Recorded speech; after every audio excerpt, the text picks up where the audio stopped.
Fala, família Palmeiras, terça-feira, Abel dá declaração sobre o Mundial. Vamos ver aí o que o Abel falou sobre o Mundial. Renovação na mesa, com um jogador aí até 2029. E a nossa joia aí da base aí, que vem viralizando aí e recebeu um elogio inusitado aí, né? Essas e outras notícias aqui no vídeo. Então, se inscreva no canal, deixa o seu like, compartilha e bora pro vídeo. Até o momento, o rendimento do Palmeiras em casa contraria um princípio do técnico. Para o treinador palmeirense, times campeões precisam ter índice de aproveitamento entre 80% e 85% como mandante. Esse ano, por enquanto, a equipe alviverde tem 52,7% de aproveitamento em casa. É o pior desempenho da era Abel Ferreira. Por outro lado, a campanha como visitante é imbatível. Até agora, são 13 jogos fora de casa, com 10 vitórias e 3 empates. 84,7% de aproveitamento é o melhor desempenho como visitante, sob o comando de Abel Ferreira. Diante dessa performance, a boa notícia é que os próximos 3 confrontos na Copa do Brasil, Brasileirão e Libertadores contra Ceará, Vasco e Cerro Porteño serão fora de casa.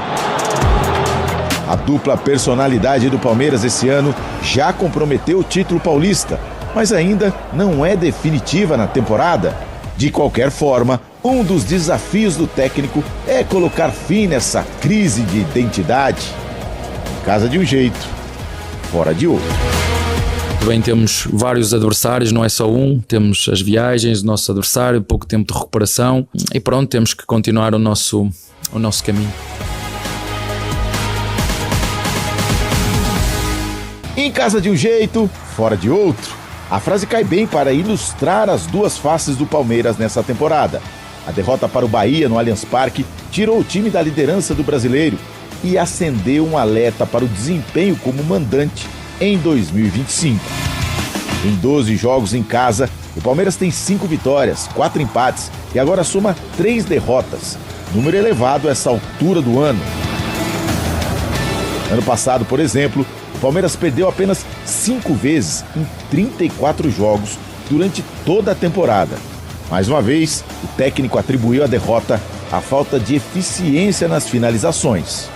Nós fizemos 15 finalizações dentro da área, acho que batemos o recorde, mas a verdade é que à baliza só foram 2, não é? Portanto, isso demonstra que nós realmente aí temos que ter um pouquinho de ser mais tranquilos, reduzir um bocadinho a velocidade, não ser tão precipitados para que a decisão e a execução sejam melhores para nós conseguirmos fazer o golo que nós tanto precisávamos. Vinícius Nicoletti, por aí eu sei que não tem problema, nem com você financeiramente e nem com o Palmeiras, né? Vou pro Palmeiras. Com o Palmeiras com certeza não, mas comigo muito problema, viu? Eu vivo o seu dilema também aí, pode ter certeza. Eu sigo o seu lema, só se vive uma vez.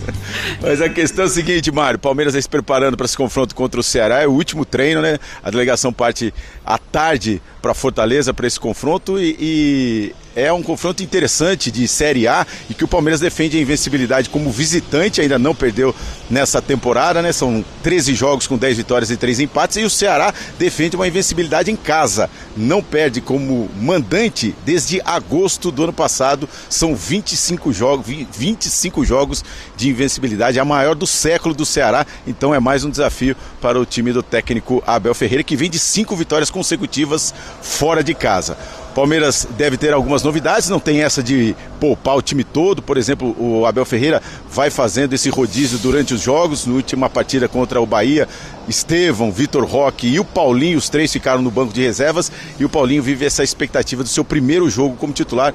Por exemplo, os 3 podem entrar jogando nessa partida contra o Ceará, essa é a expectativa dos torcedores. E 3 jogadores já estão treinando normalmente desde a semana passada, podem ser relacionados o Murilo, o Mike e principalmente o Rafael Veiga, que se machucou na partida contra o Cerro Porteño, né, teve um deslocamento no ombro, mas está treinando normalmente e deve ser relacionado para essa partida. E aí, uma torcedora aqui, ó, vive um dilema, deixa eu mostrar aqui rapidinho, vem para cá, corre aqui, viajei 1000 quilômetros para te ver. Veiga, você veio da onde? Eu vim de Rio Verde, Goiás. Rio Verde, Goiás, mais de 1000 quilômetros. E aí o dilema é o seguinte, se o Veiga for relacionado para o jogo, ele passa aqui de ônibus e ele não vai ver sua faixa. Agora, se ele não for relacionado, ele passa por aqui de carro e aí pode dar um alô para você. Você prefere que ele vá para o jogo ou dessa vez não e passe e dar um alô para você aqui? Dessa vez eu prefiro que ele passe aqui e que ele vá para o próximo jogo, que vai ser em Brasília, que eu vou conseguir ir ver ele jogar. Então, se ele for relacionado pro jogo, fica a dica, você vai lá para Brasília, que tá pertinho de você, você acompanha de lá. Sim. Tá aí, então, esse é o dilema da torcedora. A única torcedora que tá aqui tá esperando a delegação do Palmeiras. Passa o Veiga, vai pro jogo, ou então deixa pra próxima. Vamos ver. Vaiou? Vai ter que ouvir. E vaiaram. Lembram da final do Paulistão desse ano? Vaiaram, né? Ouçam agora.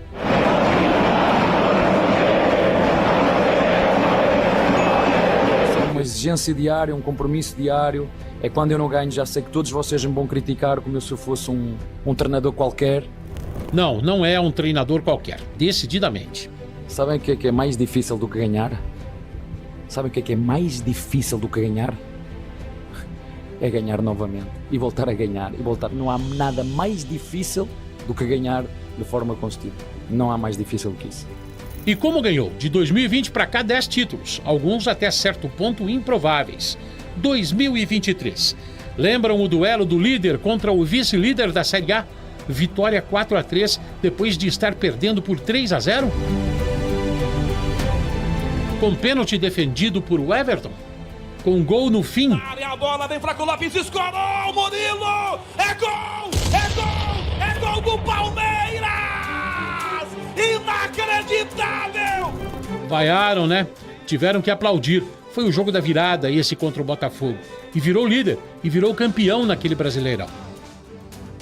Agora eu diria, como a música, ainda é cedo, cedo, cedo.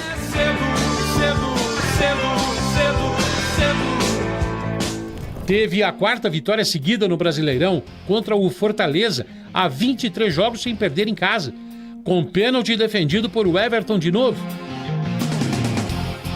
Com 4 vitórias seguidas em 5 jogos do Brasileirão, com liderança isolada. Por isso, aplausos e vaias nem deixam tantas marcas. As marcas ele mesmo carrega. Ser Abel tem preço, peso, apreço. E se deixasse a barba crescer, vocês viam como ela está toda branca. E aqui não era assim, aqui igual. Estou a falar há 4 anos atrás, não tinha cabelos nenhuns brancos, nenhuns. Agora estou cheio de cabelos brancos. E corto curtinho que é para vocês não os verem. O branco do cabelo, o branco da barba, o verde da grama, o verde de ser Palmeiras. Isso ele não engana. Isto é todo um processo, não há como. A grama, quando eu quero trocar de grama, o processo é sempre o mesmo, demora tempo. Você raspa a que está, semeia, mete areia, depois espera, rega, espera. E o futebol é um jogo e uma equipa é a mesma coisa. O problema é esperar. Há equipas que não querem esperar, querem resultados para ontem. Como? Depois das vaias, mesmo que esconda, os cabelos ficam brancos. Mas o processo é pelo verde, para o verde. Acredite no homem dos cabelos, mesmo escondidos, a cada dia mais embranquecidos. Do coração que não esconde, assumidamente verde e branco. Acreditar no processo é o segredo desse sucesso. Rapaziada, semana começando aí, né, terça-feira, a gente ainda tá sentindo a derrota, né, porém hoje começa aí a rodada da Copa do Brasil e temos a declaração do Abel, né, respondendo se o Palmeiras pode vencer o Mundial e aponta 2 coisas que o clube precisa fazer, né. Aqui embaixo o Abel fala, é verdade que teremos 10% de hipótese de poder ganhar este Mundial, talvez? Pois bem, vamos lutar por esses 10%, começando com o nosso primeiro foco, que é a passagem de fase, né? E ele fala que 2 coisas que o Palmeiras precisa fazer é competir. Estamos competindo. Mas a outra também é desfrutar da oportunidade que o próprio Palmeiras conseguiu, né? Os jogadores conseguiu, né? Conquistando aí as 2 Libertadores e tendo essa vaga aí para o Mundial. Claro, vai ser a chance do Palmeiras vencer muito pouco, porque, né, a comparação do futebol com, né, Real Madrid, Barcelona, né, entre outros ali do europeu é surreal. Não dá para competir de igual para igual com eles. Porém, o Palmeiras fazendo uma boa campanha ali, chegando nas oitavas e até umas quartas, se a gente, né, conseguir aí ter futebol para isso, já é uma conquista enorme. Porque se fosse para um Mundial normal, né, seria só com um europeu. Então, já é difícil ganhar com um europeu. Mas 2 contra 3 europeus é difícil, né, jogar contra eles e ganhar. Então, o Palmeiras deu essa declaração porque sabe que não dá para falar que a gente vai ganhar, não dá, mas pelo menos competir a gente vai tentar passar de fase de grupo, que eu acho que a ideia do Palmeiras é passar de grupo, é passar só pela fase de grupo, entendeu? E chegar nas oitavas, no mais uma quarta de final, pela premiação também, né? Quanto mais você vai passando de fase, mais você vai arrecadando dinheiro, e é uma premiação muito boa pro Palmeiras.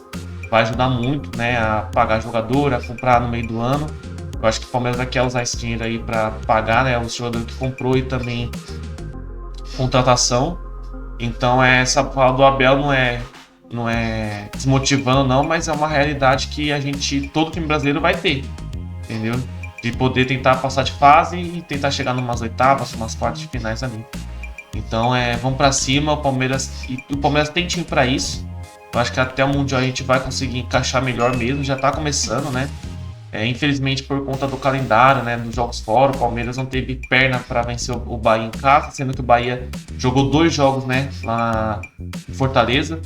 Então o time estava descansado e o Bahia jogou pra caramba, teve que correr pra caramba, entendeu? E foi agraciado aí numa falha na zaga do Palmeiras e, né, acabou ganhando a partida. Mas o Abel tá pronto para isso. O Abel tá preparando o time para isso. E mudando de assunto aqui, vamos falar sobre a renovação, né? O Luiz, ele renovou o contrato com o Palmeiras, que antes era até o final de 2028, né? Agora vai até o final de 2029. O Palmeiras quer manter ele no elenco, né? Esse ano tá começando a usar ele. O Paulistão usou ele. E é um ótimo jogador. Para mim, o Palmeiras fez bem em renovar, porque ele vai começar a ter mais destaque agora, né, durante essas 3 competições. O Palmeiras vai começar a usar mais garoto da base, entendeu? Assim como fez com o Esteban, com o Hendrick. Eu acho que vai começar a fazer agora com o Luiz, começar a colocar ele nos jogos para ele indo bem. E os jogos que ele entra, ele foi bem, né? No jogo da Libertadores, no último lance lá, que ele deu um passe pro Richard fazer o gol. Então sempre quando ele entra muito bem. E é uma joia que o Palmeiras está lapidando pra gente tentar vender ele também a um preço bom, igual fez com o Esteban e com o Hendrick. E falando em joia, né, da base, entendeu? Essa semana, né, o Riquelme, né, deu uma declaração, né, sobre o Gilberto, né, e ele elogiou, né, falou que o Gilberto ele não cruza, ele faz amor, porque o menino é diferente. Tanto o Riquelme Felipe como o Gilberto são 2 craques aí da base do Palmeiras. Eles destacaram, né, na copinha, né? O Gilberto, para mim, já poderia estar no profissional ali, pelo menos atuando em algumas partidas, né? Entrando aos poucos. É uma peça fundamental da base do Palmeiras. Acho que é um dos melhores jogadores, junto com o Riquelme. Eu acho que os dois são essenciais ali para a base do Palmeiras. Eu acho que o Palmeiras esse ano ainda não vai subir o Riquelme, pode ser que suba o Gilberto, entendeu? O Riquelme está sendo visto muito lá fora, tá vindo oferta para ele, só que o Palmeiras ainda não quer vender, ainda tá achando baixo o valor, e é uma promessa os dois jogar junto no profissional. Eu acho que vai dar muito certo, entendeu? Ali o Jair tá começando a jogar bem, só que o Jair não faz ele não tem essa qualidade, né, no cruzamento, num passe, entendeu? Ele é mais desarme, início de jogo ali, né? Saindo com a bola do campo da defesa. Já o Gilberto, ele ataca muito, ele cruza, ele sabe colocar a bola ali pro atacante fazer o gol. Então a chegada dele no profissional vai ser muito bom pro Palmeiras, tanto dele como do Riquelme. Os dois são muito bons de bola e vai dar muito certo ainda no profissional do Palmeiras, como tá dando certo na base. E só para destacar aqui, pra gente finalizar, uma cena que aconteceu no jogo do Bahia e Palmeiras, né, do Richard Rios, foi muito legal que a menina tem deficiência visual e como um gesto, né, o Richard Rios pega a mãozinha dela e coloca no símbolo para ela sentir, né, para ela ver a importância, né, que o Palmeiras tem, a importância desse símbolo que representa uma nação. E é muito bom ver nossos atletas assim, né, com a torcida, entendeu? O Richard Rios mesmo, que alguns jogos atrás, né, fez o gol e, né, ofendeu a torcida mostrando o dedo no meio, mas agora ele se redimiu, né, ali pediu perdão mesmo no próprio jogo, ele já foi pedir perdão pra torcida, e com esse gesto que a gente quer ver o Palmeiras assim, tratando a torcida desse jeito, entendeu? Porque a torcida é que vai jogar junto, entendeu? Você tem que estar perto da torcida, você não pode estar brigado com a torcida. O Palmeiras precisa entender isso, que a torcida faz a diferença, a gente faz a diferença, entendeu? A gente tá aqui todo dia aqui comentando, falando, defendendo eles com unhas e dentes. E é essa atitude que a gente quer ver do Palmeiras, é essa atitude que a gente quer ver dos jogadores, com a torcida, entendeu? Que isso que faz ser ídolo. É isso que a torcida pega mais para ser o ídolo do Palmeiras, para ser um ídolo para uma geração. Fechou? Galera, é isso. Essas são as notícias do Palmeiras. Se inscreva no canal, deixe seu like. Rodada aí da Copa do Brasil começando. Palmeiras enfrenta o Ceará fora de casa. E vamos pra cima, amanhã tem mais notícias, né, sobre esse jogo. E é isso, galera. Falou!